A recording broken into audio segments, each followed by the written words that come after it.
As you have probably figured out, I'm not Marianne Pade.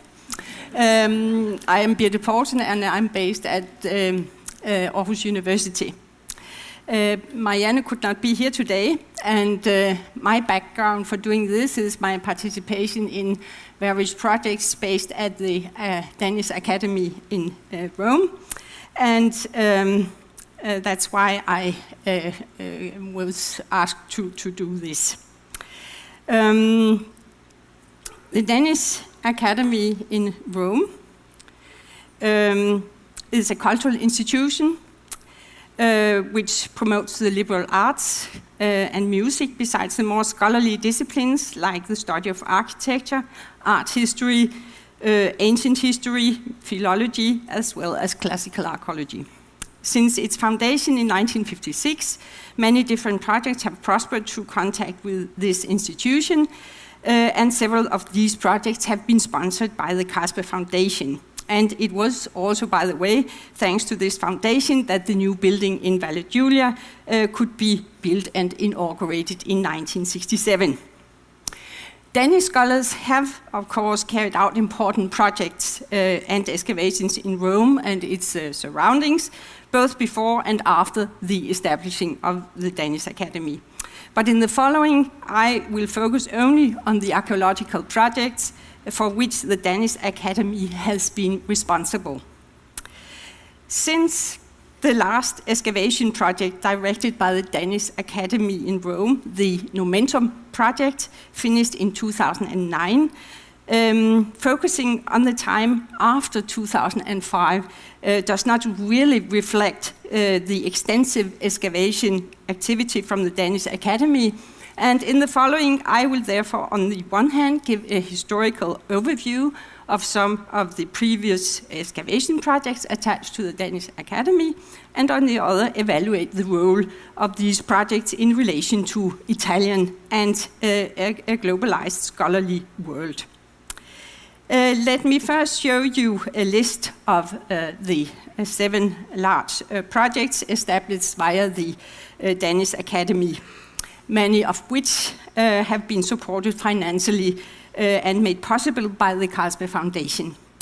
I can only briefly touch upon a few of them, and I have chosen Ficana, the Temple of Castor and Pollux, and the Nemi project that I'm familiar with. So just take a look at the list, because now you won't see it anymore. Let me start with one of the pioneer projects, and I really considered it as a pioneer project, the excavation of an important archaic Latin town, Ficana, during the years from 1975 to 1980. And I should perhaps add that I'm doing this also to show you that in any time there has been people have used the latest scientific methods to start the excavations, and what we are still doing, of course. But it's very interesting historical, as a historical view. The town, known from the literary sources and positively identified, is situated near Ostia. It's on the plan. It is worth noticing that this project was an Italo-Nordic cooperation and the first of its kind.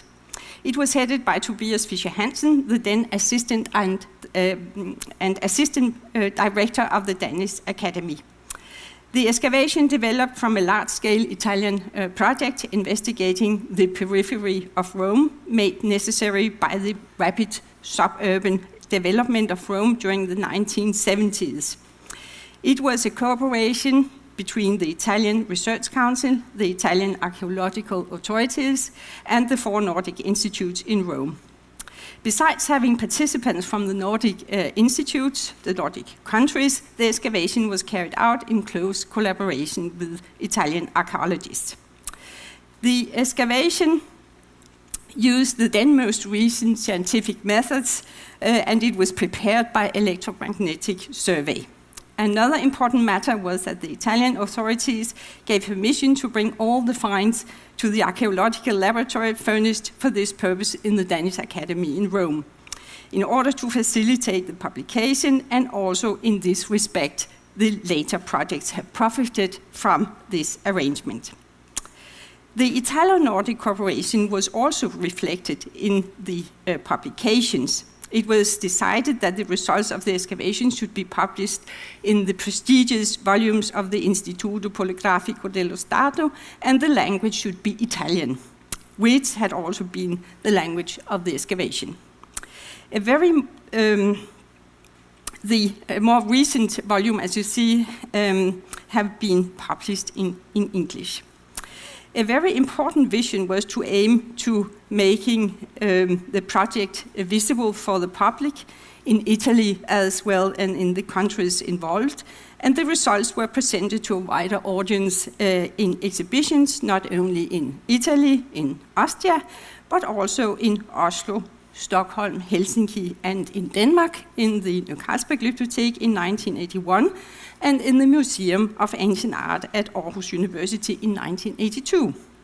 This project in many ways became the model for the following projects related to the Danish Academy.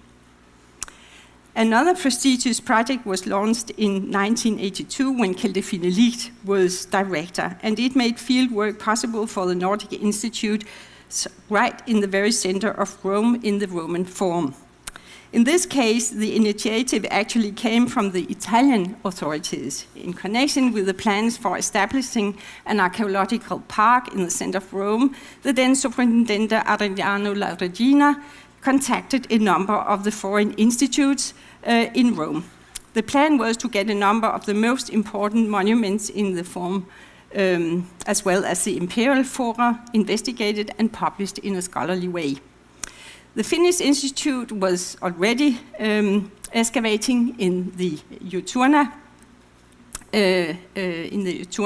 fountain, and the leader of that project, Margareta Steinby, gave the other Nordic countries the possibility of excavating the temple next to it, and that was the temple of Castor and Pollux.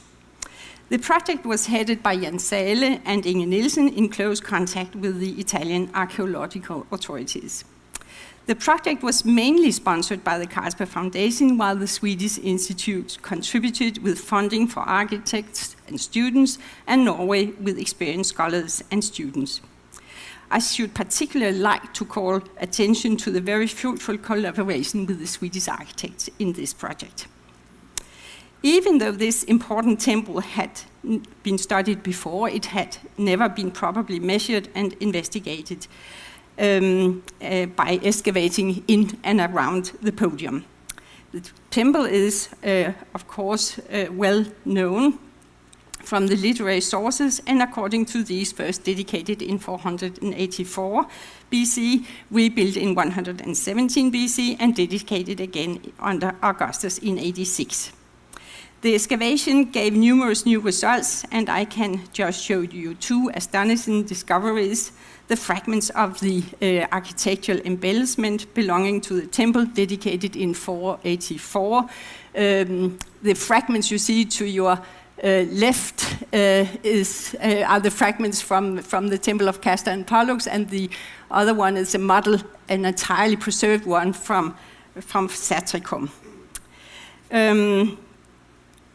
Another astonishing finding was the excavation during the excavation of one of the tabernae, one of the shops in the periphery of the temple.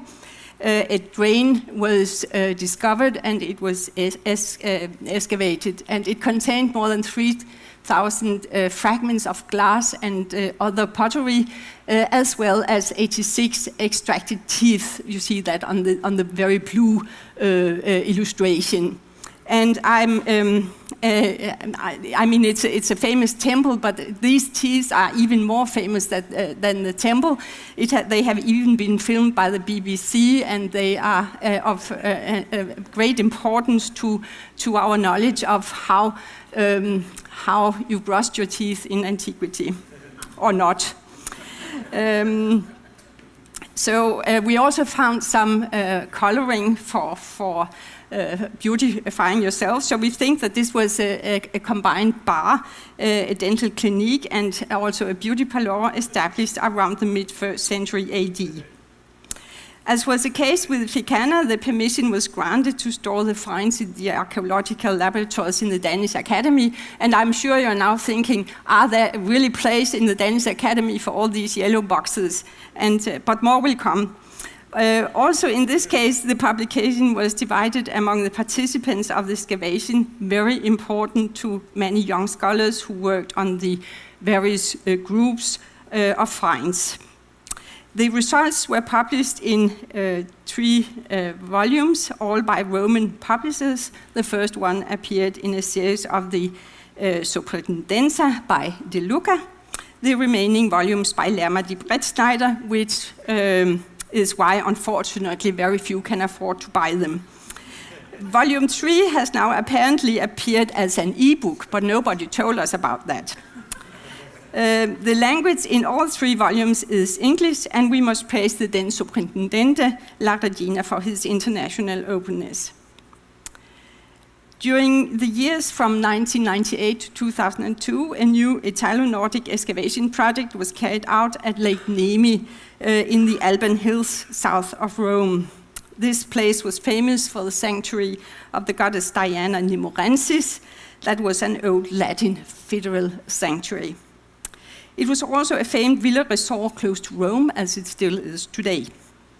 The background for this project was partly the collections of the New Carlsberg Glyptothek that include a number of sculptures from old excavations of the sanctuary, here Fundilius, Fundilia, and the head of Diana. Partly the research of the then curator Mette Moldesen and Pia Gulager Bilde from Aarhus University. The excavation itself was thoroughly prepared by first an exhibition in the New Carlsberg Glyptothek in 1997, secondly by an important conference hosted by the Danish Academy at Rome the same year, resulting in the volume Nemi Status Quo in 2000. The conference led to the establishing of the Latria Sabina conferences, which every year present the most recent preliminary results of all archaeological fieldwork in Rome and its surroundings. Similar to the previous excavation projects, this project was a cooperation between the Nordic countries and the Italian authorities. The daily leadership was Danish, Pia Gulager Bilde, and the generous grant from the Carlsberg Foundation further emphasized Denmark's preeminent role here.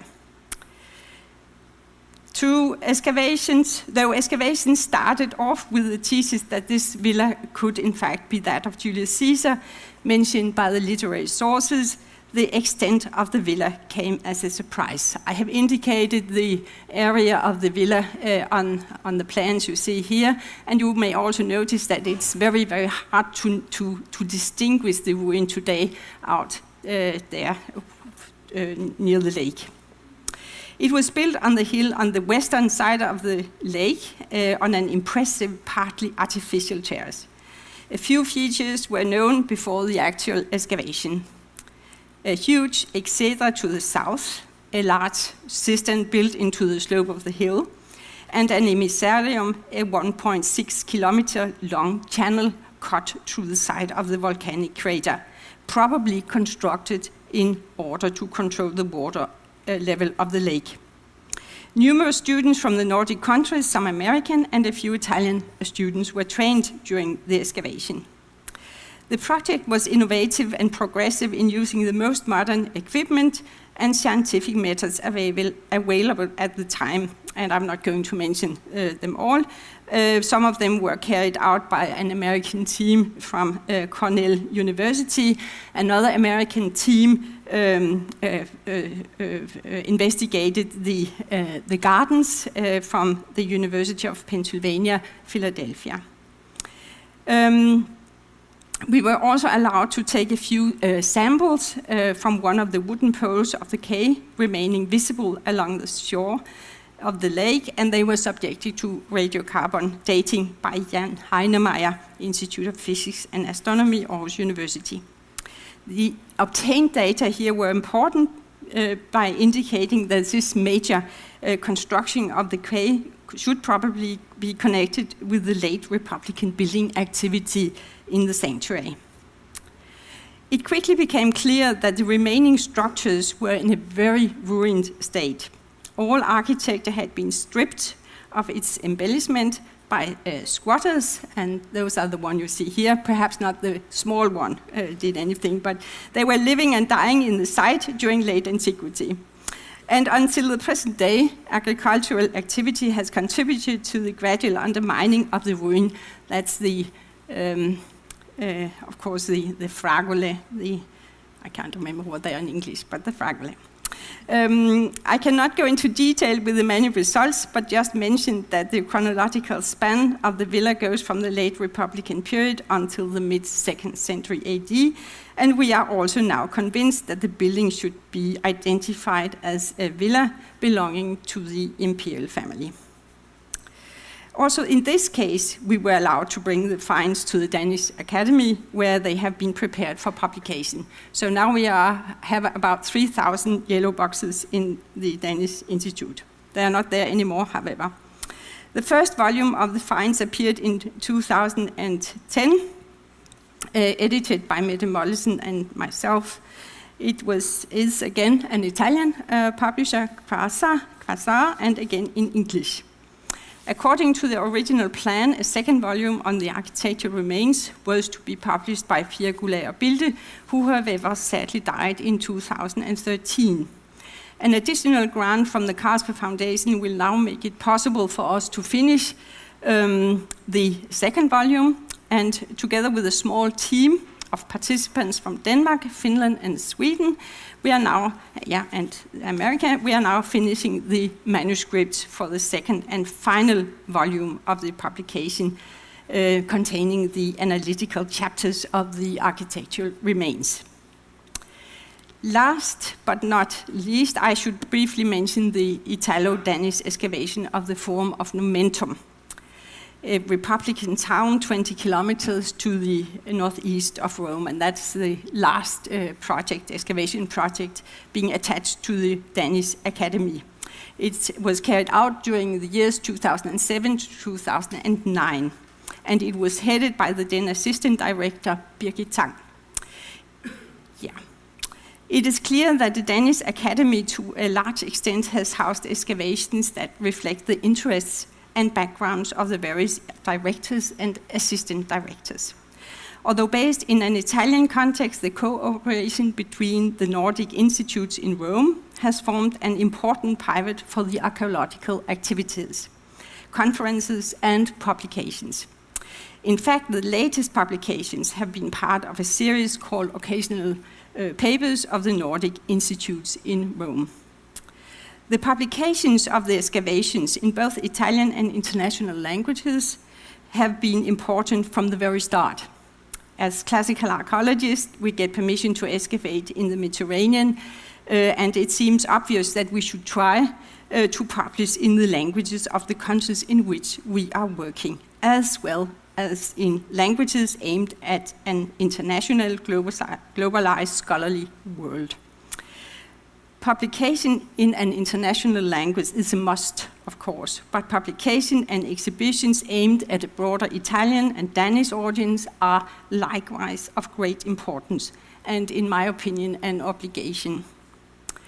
Besides the obvious importance of the scholarly results of these excavations, I should, in conclusion, like to emphasize a few important issues related to the excavation activity of the Danish Academy.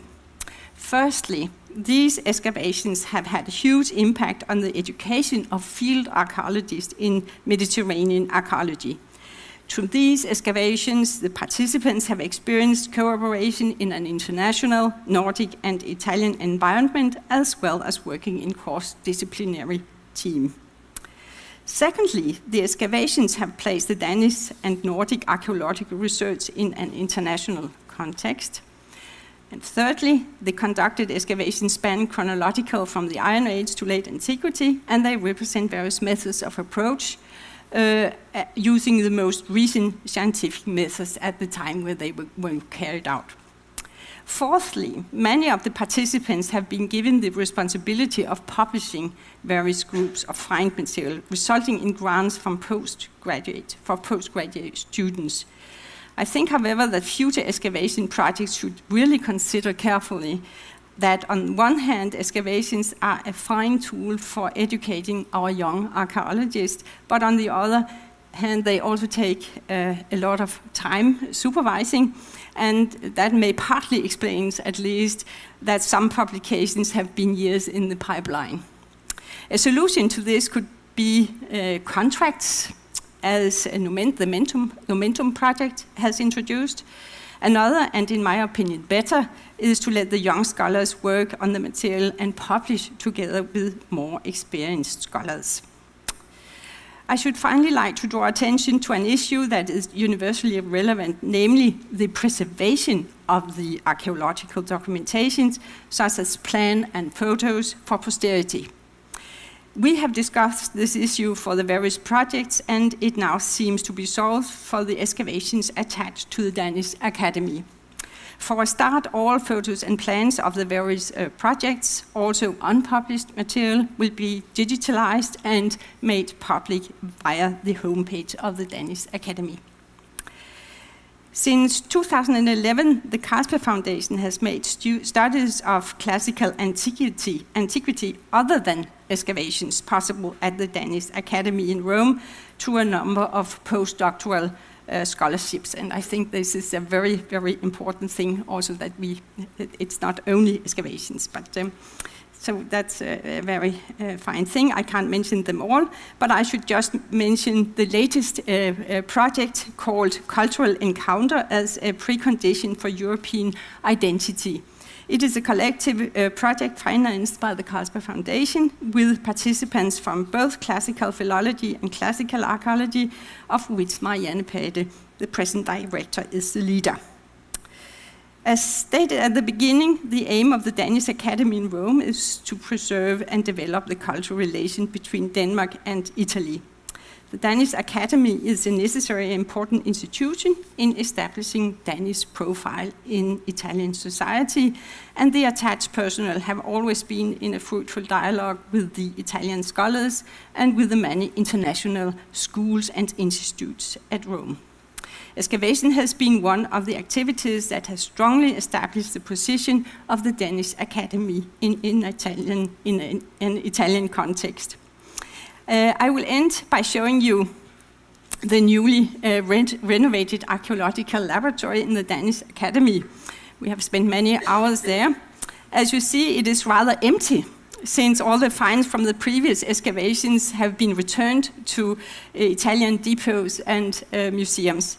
And I will use the opportunity to encourage younger scholars to think of new excavations projects in Rome and its vicinity. Thank you for your attention.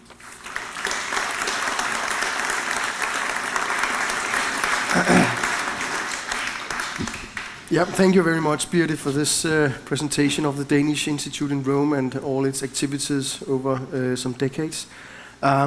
Any questions? There are 5 minutes. Questions, comments, anyone? Well, I will ask you a question then. You are advertising for more projects in Italy coming from Denmark. How is the climate in Italy in these years? Do we have more projects now than we had 30 years ago, if you look at all the European and Western nations working in Rome and Italy?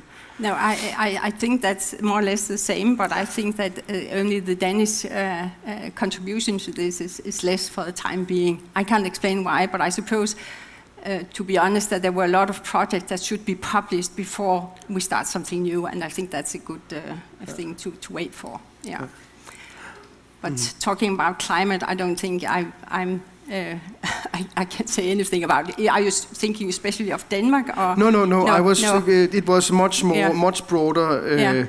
The Italians, they are still just as welcoming to foreign missions as they have always been. I think so, but I think also that we should think that about the context. I think the contexts are very important, and because the earlier projects have been behaving in a way that kind of make a future work there possible because we have the context and so on. So I think that's one of the good ways of getting into a new project, actually. that you talk to people and they know you, and they know the Danish Academy. I think also in that respect, the Danish Academy is very important. Yeah. Is there a restricted number of licenses that a nation can have? I ask because I know the situation from Greece, where every nation can have 3 autonomous projects at any given time and 3 collaborative projects, so 6 in all, no matter whether you are Germany, Denmark, or the United States of America. How is it in Italy? I think it's. I think we never tried that actually to get to the full. No, but so there is a fixed number of licenses. No, there is not.